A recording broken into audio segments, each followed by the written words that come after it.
Good morning students. आज हम unit number 2 start करेंगे, that is first law of thermodynamics, ऊष्मागतिकी का प्रथम नियम।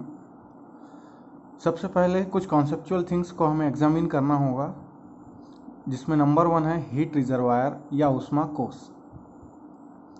हीट रिजर्वायर क्या होते हैं? ये ऐसे स्टोरेज होते हैं या ऐसे कोष होते हैं जिनसे कितनी भी ऊष्मा प्रवाहित की जाए या निकाली जाए उन पर कोई प्रभाव नहीं पड़ता है। Large quantity of heat supplied और extracted from any reservoir and the temperature of reservoir does not change, so it is a heat reservoir. It means ऊष्मा का ऐसा स्रोत जिससे कितनी भी ऊष्मा निकाली जाए या उसमें कितनी भी ऊष्मा प्रवाहित की जाए उसका टेम्परेचर चेंज नहीं होता है, उसे ही हम कहते हैं हीट रिजर्वायर।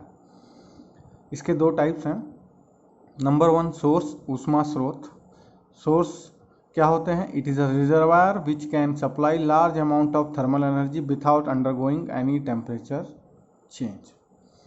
मीन्स ये ऐसे रिजर्वायर होते हैं, ऐसे स्रोत होते हैं जिनसे कितनी भी ऊर्जा सप्लाई कर दी जाए इनका टेम्परेचर चेंज नहीं होता है।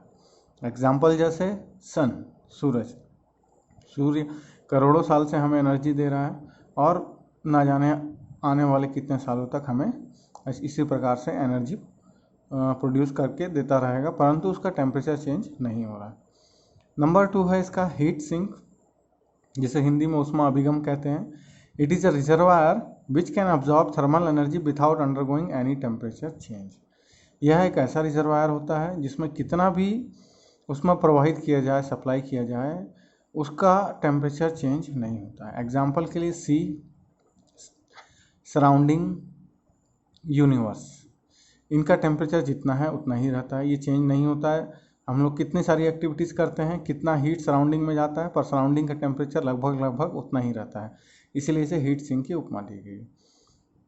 अब हम आते हैं अपने यूनिट के मेन टॉपिक के ऊपर, that is first law of thermodynamics, ऊष्मागतिकी का प्रथम नियम। For a close system undergoing a cycle, summation of heat transfer, net heat transfer is equal to summation of work transfer. देखिए, पहली बात है कि ये किसके लिए है? क्लोज सिस्टम के लिए। क्लोज सिस्टम क्या होते हैं? ऐसे सिस्टम होते हैं जिनमें मास ट्रांसफर नहीं होगा परंतु एनर्जी ट्रांसफर होता है। फिर सेकंड चीज अंडरलाइन है यहाँ पे, अंडरगोइंग अ साइकिल। किसी साइकिल के लिए और किसी क्लोज सिस्टम के लिए नेट हीट ट्रांसफर जो होता है वो नेट वर्क ट्रांसफर होता है। ये है ऊष्मागतिकी का प्रथम नियम। किसी बंद निकाय के संपूर्ण चक्र के लिए संपूर्ण ऊष्मा का मान संपूर्ण कार्य के बराबर होता है। ये किसी एक प्रोसेस के लिए काम नहीं आएगा, ये पूरे साइकिल के लिए अप्लाई होगा। पूरे साइकिल के लिए जितना हीट सप्लाई किया गया रहेगा उतना ही वर्क ट्रांसफर होगा। यही है फर्स्ट लॉ ऑफ थर्मोडायनेमिक्स। आप लोग अब तक क्या पढ़ते आए? Energy neither be created nor be destroyed, it only it can transfer from one form to another form, है ना? आपने यही पढ़ा था। ऊर्जा का अविनाशी नियम या जूल का नियम भी इसे कहा जाता है। आपने पढ़ा था कि ऊर्जा को ना ही उत्पन्न किया जा सकता है और ना ही इसको नष्ट किया जा सकता है, केवल इसको एक फॉर्म से दूसरे फॉर्म में कन्वर्ट किया जाता है। तो यही है आपका first law of thermodynamics. Next topic है हमारा स्टेडी फ्लो एनर्जी इक्वेशन, अपरिवर्ती प्रवाह ऊर्जा समीकरण। देखते हैं यह इक्वेशन कैसा है। इन thermodynamic process energy transfer is measured by energy equation and the properties which are not varied with respect to time is called steady flow. Okay, steady का मतलब क्या हुआ? अपरिवर्ती, जो टाइम के साथ नहीं चेंज होता है। तो हमको देखना है स्टेडी फ्लो के लिए एनर्जी इक्वेशन क्या होता है। ठीक, देखिए हिंदी में बता दिया गया। ऊर्जा समीकरण क्या है? ऊर्जा स्थानांतरण की गणना में प्रयुक्त समीकरण। अपरिवर्ती प्रवाह स्टेडी फ्लो क्या है? ऐसा फ्लो जिसमें निकाय के गुण समय के साथ नहीं बदलते हैं। देखिए हमारे पास एक फिगर है, यह फिगर जो है इसको हम मानते हैं कि ये हमारा सिस्टम है। इसमें इनपुट के पॉइंट पे, पॉइंट नंबर 1 पे कोई सब्सटेंस है जिसका वेलोसिटी हम मान लेते हैं कि u1 है, इनिशियल वेलोसिटी। प्रेशर p1 है, वॉल्यूम v1 है और इसका इंटरनल एनर्जी u1 है, सॉरी, और वेलोसिटी इसका c1 है। सेम ऐसे इसके पॉइंट 2 के लिए इंटरनल एनर्जी u2 है, प्रेशर p2 है, वॉल्यूम v2 है और काइनेटिक एनर्जी या वेलोसिटी इसका c2 है। अब इसमें हीट सप्लाई किया गया है इस सिस्टम के अंदर, और सेम ऐसे ही वर्क आउटपुट भी यहाँ से बाहर की तरफ जा रहा है, क्योंकि फर्स्ट लॉ ऑफ थर्मोडायनेमिक्स क्या बोल रहा है कि जितना हीट सप्लाई किया जाएगा उतना ही वर्क आउटपुट मिलेगा पूरे के पूरे साइकिल के लिए। ये हमारा रेफरेंस लाइन है, ठीक है। ये बाउंड्री जो सिस्टम को अलग कर रही है सराउंडिंग से। तो ऐसे एक क्लोज सिस्टम के लिए जिसमें एनर्जी ट्रांसफर नहीं हो रहा है, जिसमें सिर्फ और सिर्फ क्या हो रहा है, मास ट्रांसफर नहीं हो रहा है, जिसमें सिर्फ और सिर्फ एनर्जी ट्रांसफर हो रही है, वैसे सिस्टम के लिए हम देख रहे हैं, ठीक है। अब देखते हैं इसमें, देखिए फर्स्ट लॉ ऑफ थर्मोडायनेमिक्स हमको बोलता है कि यह जो law of conservation of energy है वो हमको बोलता है कि जितना टोटल एनर्जी इनलेट हुआ है, इन हुआ है, उतना ही एनर्जी क्या होगा, आउट होगा, ठीक। टोटल एनर्जी हमने पढ़ लिया है, क्या क्या होते हैं टोटल एनर्जी, काइनेटिक एनर्जी होता है, प्लस पोटेंशियल एनर्जी होता है, plus inlet energy, internal energy होता है, प्लस इनपुट अगर कोई एनर्जी है तो उसको ऐड किया जाता है। तो उस हिसाब से अगर देखा जाए तो काइनेटिक एनर्जी को हम लिखते हैं हाफ mv² या हम लिख सकते हैं हाफ mc1²। पोटेंशियल एनर्जी को हम mgz लिखते हैं तो इसको लिख सकते हैं mgz1, और इंटरनल एनर्जी हमारा u1 है, और हमने हीट सप्लाई किया है q। सेम ऐसे ही इक्वेशन आउटसाइड पे हमको मिलेगा half mc2² plus mgz2 plus u2 plus जो वर्क आउटपुट जो बाहर के आ रहा है। तो एनर्जी इन, जितनी एनर्जी इंटरनल आई है वो सारी चीज़ों को हमने काउंट किया, एनर्जी आउट, जितनी भी एनर्जी हमारी बाहर गई है सारी एनर्जी को हमने किया। अब देखिए work output, total work output क्या होता है ये देखते हैं। टोटल वर्क आउटपुट होता है डिस्प्लेसमेंट वर्क जो एंट्री हुआ है प्लस कंट्रोल वॉल्यूम वर्क, मतलब एंट्री के समय में जो वर्क हुआ है वो है displacement work at inlet, displacement work at outlet, और सिस्टम के अंदर में जो भी वर्क हुआ है, ये तीनों को का सम होगा टोटल वर्क आउटपुट। तो डिस्प्लेसमेंट वर्क जो होता है वो होता है प्रेशर और वॉल्यूम का मल्टीप्लिकेशन होता है। तो जब वर्क ट्रांसफर इनलेट में होता है तो उसको हम माइनस से शो करते हैं, और एग्जिट में जब यही डिस्प्लेसमेंट वर्क होता है तो उसे हम पॉजिटिव में शो करते हैं। तो minus P1V1 plus WCB plus P2V2, तो माइनस P1V1 और P2V2 जो हैं वो डिस्प्लेसमेंट वर्क होगा यहाँ पर। अब इस इक्वेशन को जो वर्क का है इसको हमने क्या किया, यहाँ पर रख दिया। देखिए ये P2V2 plus W minus P1V1 जुड़ गया। अब देखिए half mc1² plus mgz1 plus u1, P1V1 जो यहाँ माइनस में था इसको उठा के हम यहाँ ले आए, और सेम ऐसे ही P2V2 को यहाँ U2 के बाजू में रख दिए। अब हम पढ़ चुके हैं कि U प्लस PB क्या होता है, एंथैल्पी होता है, तो यहाँ पे H1 लिख दिए हैं हमने, यहाँ पे H2 लिख दिया है। और अगर इस पूरे इक्वेशन को मास से हमने डिवाइड कर देंगे तो ये जैसे ये कैपिटल H1 था तो उसको लिख सकते हैं हम, स्पेसिफिक एंथैल्पी हो जाएगा अब ये, तो उसको लिख सकते हैं हम स्मॉल h1। अब c1²/2 जो है यहाँ पर, यहाँ से m कैंसिल हो जाएगा तो c1²/2 बचेगा। यहाँ gz1 प्लस जो हीट जो था वो भी मास से डिवाइड होके स्मॉल q में हमको मिल रहा है, और यहाँ जो w था वो भी स्मॉल w हो गया। तो ये जो इक्वेशन है इस इक्वेशन को बोला गया है steady flow energy equation. Equation आपको याद होना चाहिए, जब भी क्लोज सिस्टम का केस हो, स्टेडी फ्लो का केस हो, तो हम इस इक्वेशन को यूज़ करेंगे। That is h1 plus c1²/2 plus gz1 plus q plus h2 plus c2²/2 plus gz2 plus w। ये बहुत इंपॉर्टेंट क्वेश्चन है और हर एग्जाम में से क्वेश्चंस आते हैं। ये तो पहला हो गया था, डेरिवेशन हो गया इक्वेशन का। अब इसके एप्लीकेशन देखते हैं हम कि स्टेडी फ्लो एनर्जी इक्वेशन को हम कहाँ कहाँ पे इसका अप्लाई कर सकते हैं। जैसे कि नंबर 1 है हमारे पास बॉयलर। देखिए बॉयलर है, बॉयलर में वाटर इन होता है, वाटर आउट होता है, स्टीम आउट होता है, और हम यहाँ पे क्या करते हैं, हीट सप्लाई करते हैं, ठीक है। तो boiler is a device use to produce steam by evaporation of temperature by use of high temperature. यहाँ पे हम क्या करते हैं, स्टीम को प्रोड्यूस करते हैं because of use of high temperature, ठीक है। बॉयलर में कोई वर्क नहीं होता तो वर्क ट्रांसफर हो जाता है 0।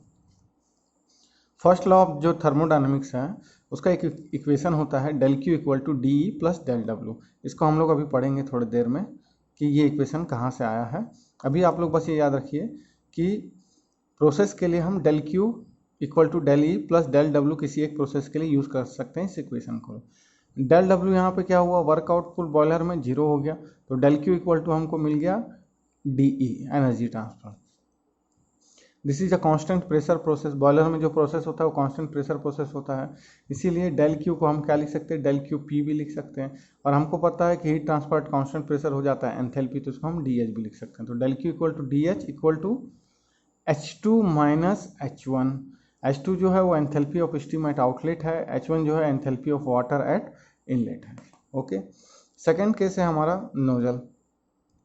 नोजल ये जो शेप है कन्वर्जिंग शेप, कन्वर्जेंट शेप, इस शेप को कहा जाता है नोजल, जिसका एंट्री पॉइंट पे जो वॉल्यूम होता है वो ज़्यादा होता है, एग्जिट पॉइंट पे जो वॉल्यूम होता है वो कम होता है। It is use to converted pressure into kinetic energy. Pressure point 1 पे क्या होता है, प्रेशर ज़्यादा होता है, काइनेटिक एनर्जी कम होती है, परंतु एरिया कम होता है तो उसके कारण क्या होता है कि वेलोसिटी जो होती है वो धीरे धीरे करके इंक्रीज हो जाती है और प्रेशर जो है वही कन्वर्ट होता है वेलोसिटी में।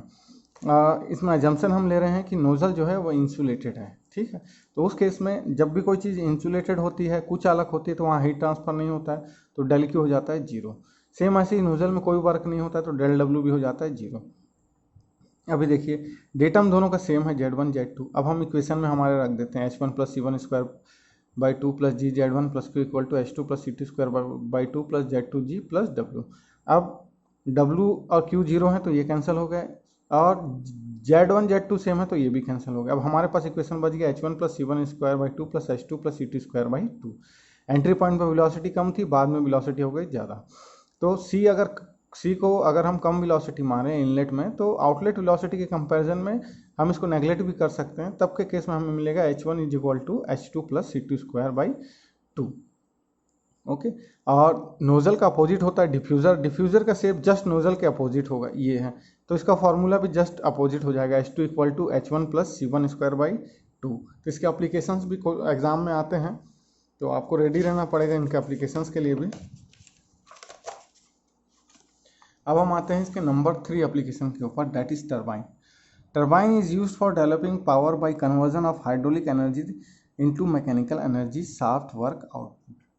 टरबाइन ऐसा डिवाइस होता है जिससे हम पावर डेवलप करते हैं, और ये पावर कैसे डेवलप होता है, ये पानी की जो हाइड्रोलिक एनर्जी होती है या स्टीम की जो स्टीम एनर्जी होती है उसको हम कन्वर्ट करते हैं मैकेनिकल एनर्जी में। ये एक डायग्राम है टरबाइन का, ये एक स्टीम टरबाइन का डायग्राम है, और इस स्टीम टरबाइन के डायग्राम में ये एंट्री पॉइंट है जहाँ पे स्टीम इनलेट आ रहा है, और ये आउटपुट है मैकेनिकल वर्क आउटपुट के लिए। अजम्पशन मानेंगे स्टेडी फ्लो है, kinetic energy potential energy changes को हम नेगलेक्ट करेंगे, परफेक्टली इंसुलेटेड लिखें तो क्यू भी हो जाएगा डब्ल्यू। तो टरबाइन में हमको बेसिकली मिलता है वर्क आउटपुट। तो H1 plus C1 square by 2 plus Z1G plus Q equal to H2 plus C2 square by 2 plus G Z2 plus W। तो ये दो फंक्शन कैंसिल हुए, हमको मिला H1 equal to H2 by H2 plus W। देखिए पहले जो enthalpy थी वो बाद की एंथैल्पी प्लस वर्क के बराबर है, तो वर्क क्या हो गया, वर्क H1 माइनस H2 है। तो जो एंथैल्पी थी वही कन्वर्ट हुई है कुछ वर्क में और कुछ बच गई है। तो enthalpy supplied is converted to enthalpy and work output हो रहा है यहाँ पर। So work is occurring at the expense of enthalpy. Number 4 है कंप्रेसर। कंप्रेसर जो है वो जस्ट टरबाइन के अपोजिट वर्क करता है। तो जैसे टरबाइन में एंथैल्पी जो हो रही थी वो कंज्यूम हो रही थी और वर्क आउटपुट मिल रहा था हमें, कंप्रेसर में जस्ट अपोजिट होगा, हम वर्क जो होगा वो हमारा एक्सपेंस होगा और हमारा एंथैल्पी इंक्रीज होगा। देखिए कंप्रेसर के लिए दो पॉइंट्स हैं, पॉइंट नंबर 1 पॉइंट नंबर 2, ठीक। और वो वर्क इनपुट जो है वो कंप्रेसर में वर्क इनपुट होता है, तो वर्क इनपुट का साइन बना हुआ है। अजम्पशन ले रहे हैं स्टडी फ्लो तो सब में होना ही है। Kinetic energy potential energy changes को नेग्लेक्टेड मान रहे हैं, परफेक्टली इंसुलेटेड मान रहे हैं, तो क्यू भी हो गया जीरो।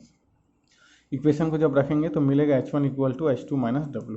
तो यहाँ पर जो W मिल रहा है वो मिल रहा है हमको H2 माइनस H1, या H1 जो था वो कन्वर्ट हुआ H2 में और उसमें वर्क को माइनस किया गया है। तो इसका मतलब है कि यह जस्ट टरबाइन के अपोजिट है। टरबाइन में हमको मिला W equal to H1 minus H2, और यहाँ पर कंप्रेसर में हमको जो मिल रहा है वो मिल रहा है H2 माइनस H1। तो जस्ट अपोजिट है, एक में एंथैल्पी यूज़ हो रहा है वर्क प्रोड्यूस करने के लिए और दूसरे में वर्क यूज़ हो रहा है एंथैल्पी प्रोड्यूस करने में। तो ये इक्वेशंस का भी यूज़ हो सकता है न्यूमेरिकल्स में, जब आएगा तब हम देखेंगे। फिलहाल एक छोटा सा टॉपिक जो है वो आपको बताना है, वो आप देखिए। हमने पढ़ा फर्स्ट लॉ में कि it is based on experimental things, it is not having mathematical proof. ये जो del Q by del W हमने पढ़ा फर्स्ट लॉ ऑफ थर्मोडायनेमिक्स में कि नेट हीट ट्रांसफर जो होता है वो नेट वर्क ट्रांसफर के इक्वल होता है, ठीक है। इसका कुछ कॉन्सिक्वेंसेस हम देखते हैं कि देखिए हीट ट्रांसफ़र जो है वो एक पाथ फंक्शन है। तो किसी पाथ फंक्शन के लिए हमने एक साइकिल ले लिया जहाँ पर पॉइंट नंबर 1 है, पॉइंट नंबर 2 है, 2 पॉइंट्स हैं और यहीं से ये 3 प्रोसेस हो रहे हैं। इस साइकिल में 3 प्रोसेस हो रहे हैं, ए बी और सी। और पूरे साइकिल के लिए देखा जाए तो sum of Q equal to sum of W. जैसे 1 पहला केस देखते हैं 1 से 2 और फिर बी से होते हुए 1 में अगर आ रहा है तब के लिए, तो जितना हीट ट्रांसफर हुआ 1A2 में और आते समय 2B1 में वो पूरा का पूरा इक्वल होगा 1A2 प्लस 2B1 के लिए। सेम ऐसे ही पाथ सी को अगर फॉलो किया जाए तो 1A2 plus del Q 2C1 equal to del W 1A2 plus del W 2C1 हो जाएंगे। तो जब इन दोनों में माइनस के साइंस को हम लगाएंगे तो 1A2 कैंसिल होकर del Q 2B1 minus del Q 2C1 यहाँ हमें मिला और यहाँ पे हमें del W 2B1 minus del W 2C1 मिला। अब देखिए हमने पढ़ा था कि एरिया अंडर पीवी डायग्राम जो होता है वही वर्क ट्रांसफ़र होता है। तो और वैसे भी वर्क और हीट क्या है, पाथ फंक्शन है। अब देखिए 2B1 जो पाथ है और 2C1 जो पाथ है ये दोनों अलग अलग पाथ हैं, तो वर्क ट्रांसफ़र पाथ फंक्शन है, इसीलिए दोनों के अलग अलग वैल्यूज़ भी होंगे। तो डेल 2B1 जो है W2B1 जो है वो डेल W2C1 के इक्वल नहीं होगा, बराबर नहीं होंगे, अलग अलग होंगे। अगर इसको यहाँ ले जाऊँ तो दोनों का माइनस करने से एक नॉट इक्वल टू 0 आएगा, मतलब कि दोनों बराबर नहीं है। सेम ऐसे ही डेल क्यू 2B1 भी हो जाएगा 2C1। तो यही बता रहा है कि हीट और वर्क जो दोनों हैं वो दोनों ही एग्जैक्ट डिफरेंशियल हैं, पाथ फंक्शन है, बाउंड्री फिनोमिना है, सेम लाइक वर्क। ओके, अब आते हैं हम एनर्जी के ऊपर। Energy is a property. Equation number 1 में हमने देखा कि del Q 2B1 minus del W 2B1 equal to del Q 2C1 minus del W 2C1, जो इक्वेशन नंबर 1 है हमारा, इसमें हमने इस चीज़ को देखा। अब देखिए हम डेल क्यू और डेल डब्ल्यू का एक फॉर्म बना देते हैं कि del Q minus del W को एक तरफ किए 2B1 को और del Q minus del W को एक तरफ किए 2C1 को। ये दोनों क्या हो रहे हैं, बराबर हो रहे हैं। तो यही जो फंक्शन है वर्क और हीट, इन दोनों के बीच का जो डिफरेंस है उसी को हम मान रहे हैं, क्या मान रहे हैं, एनर्जी मान रहे हैं। देखिए पॉइंट बी और सी जो हैं, पॉइंट बी और सी जो हैं ये दोनों अलग अलग हैं, ठीक है। और उसके अलावा the quantity del Q minus del W is independent of path. Path अलग अलग होते हुए भी ये दोनों प्रॉपर्टी का डिफरेंस जो है वो क्या है, वो इक्वल आ रहा है, ठीक है। तो ये जो इक्वल आ रहा है, डिफरेंस इक्वल आ रहा है, दोनों भले ही ये दोनों पाथ पे वर्क और हीट का वैल्यू अलग अलग आता है पर इनका डिफरेंस सेम आ रहा है। तो डिफरेंस जो सेम आ रहा है, तो अगर कोई चीज़ सेम आती है हर पाथ में तो उसको हम प्रॉपर्टी बोलते हैं। और इस प्रॉपर्टी को del Q minus del W को हम जिस प्रॉपर्टी को शो करते हैं उसको शो करते हैं DE से। तो del Q equal to DE plus del W, ये हमको फंक्शन मिल गया, ठीक है। Del Q equal to DE plus del W, ये किसके लिए अप्लाई हो जाएगा, ये प्रोसेस के लिए अप्लाई हो जाएगा, फर्स्ट लॉ ऑफ थर्मोडायनेमिक्स, ठीक है। तो डेल क्यू इक्वल टू, देखिए D जो है एनर्जी ट्रांसफर जो है, टोटल एनर्जी जो होती है वो काइनेटिक एनर्जी, पोटेंशियल एनर्जी और इंटरनल एनर्जी का सम होती है, ठीक है। परंतु अगर किसी कारण से काइनेटिक एनर्जी और पोटेंशियल एनर्जी, जिनको जनरली नेगलेक्ट किया जाता है, अगर इनको माइक्रोस्कोपिक फॉर्म ऑफ एनर्जी के हिसाब से देखा जाए और नेगलेक्ट किया जाए तो टोटल एनर्जी जो होती है वो जनरली इक्वल हो जाती है इंटरनल एनर्जी के, D इक्वल टू DU। तो ये जो फार्मूला था हमारा del Q equal to DE plus del W, यहाँ पे हम DE की जगह में क्या लिख सकते हैं, यहाँ पे हम DU लिख सकते हैं। तो अब हमारा जो इक्वेशन हो गया वो क्या हो गया, del Q equal to DU plus del W. अब पहले क्या था, ये del Q equal to DE plus del W. तो ये तीन इक्वेशन को आपको अच्छे से याद रखना है। यही तीन इक्वेशन इस फर्स्ट यूनिट को पूरा सॉल्व करेंगे और इन्हीं तीन इक्वेशन के ऊपर ही जनरली हमारे सारे न्यूमेरिकल बनेंगे। देखिए पहला चीज़ ये है, किसी साइकिल के लिए टोटल हीट जो होगा वो टोटल वर्क के लिए बराबर हो जाएगा, ये फार्मूला यूज़ कर सकते हैं पूरे साइकिल के लिए। और किसी प्रोसेस के लिए अगर देखा जाए तो del Q equal to DE plus del W use करेंगे या फिर DU प्लस डेल डब्ल्यू, इसको यूज़ करेंगे। यही इक्वेशन को हमने यूज़ किया स्टडी फ्लो एनर्जी इक्वेशन में। और स्टडी फ्लो एनर्जी इक्वेशन जो है उसके 4 एप्लीकेशंस हैं। तो आपको ये तीन फार्मूले, स्टडी फ्लो एनर्जी इक्वेशन और उसके 4 जो एप्लीकेशंस हैं उनके फार्मूले, ये सबको आपको क्या करना है, अच्छे से किसी कॉपी में लिख के इसको याद कर लीजिए, क्योंकि अब इस यूनिट के सारे न्यूमेरिकल्स जो हैं वो इन्हीं इक्वेशंस के लिए के द्वारा हैंडल होंगे। उसके बाद एक टॉपिक है इंटरनल एनर्जी, आंतरिक ऊर्जा क्या होती है। Internal energy is the energy associated with molecules and it is a property और एक्सटेंसिव प्रॉपर्टी। इंटरनल एनर्जी जो होती है वो एनर्जी एसोसिएटेड होती है मॉलिक्यूल्स से और यह एक प्रॉपर्टी होती है जिसको एक्सटेंसिव प्रॉपर्टी कहते हैं। ये एक टॉपिक है, perpetual continuous motion machine of first kind of PMM1 is not possible और इम्पॉसिबल। इसका नोट्स मैंने आपको दिया हुआ है, आप चाहें तो इसको पढ़ सकते हैं, पर ये आपके सिलेबस में नहीं है, फिर भी मैं एक जानकारी आपको दे देता हूँ। There can be no machine which develops work continuously without absorbing other form of energy heat. ऐसा कोई मशीन नहीं है जो लगातार वर्क प्रोड्यूस करे विदाउट अब्जॉर्बिंग, कोई दूसरा एनर्जी को लिए बिना लगातार वर्क ट्रांसफर करे। Such a device is known as PMM1। PMM1 perpetual motion machine of first kind and this device is not possible. ये पॉसिबल नहीं है क्योंकि ये वायलेट करता है फर्स्ट लॉ ऑफ थर्मोडायनामिक्स को। मतलब इसका बोलना ये है कि ऐसा कोई मशीन हो जो हीट तो कहीं से ले ही ना रहा हो और सिर्फ हमको वर्क प्रोड्यूस कर रहा हो, तो ऐसा कोई भी मशीन बनना इम्पॉसिबल है। ठीक है, फर्स्ट लॉ ऑफ थर्मोडायनामिक्स का वायलेशन हो जाएगा, क्योंकि फर्स्ट लॉ ऑफ थर्मोडायनामिक्स ही हमको बोलता है कि जितना हीट ट्रांसफर होगा वही वर्क ट्रांसफर में कन्वर्ट होगा। क्योंकि हीट और वर्क एनर्जी को तो हम ना ही प्रोड्यूस कर सकते हैं, ना ही डेवलप कर सकते हैं, ना ही उसको नष्ट कर सकते हैं, उसको एक फॉर्म से दूसरे फॉर्म में कन्वर्ट कर सकते हैं। तो यही है प्रीम्यूचुअल मोशन मशीन 1, जो हमको ये बोलता है कि कंटिन्यूसली वर्क ट्रांसफर बिना किसी हीट सप्लाई के पॉसिबल नहीं है। स्टूडेंट्स आज यहीं तक पढ़िए आप, और नेक्स्ट क्लास में फिर आगे के टॉपिक्स को हम पढ़ेंगे। इसमें जो भी डाउट्स होगा नेक्स्ट ट्यूटोरियल क्लास में आप पूछेंगे। Thank you.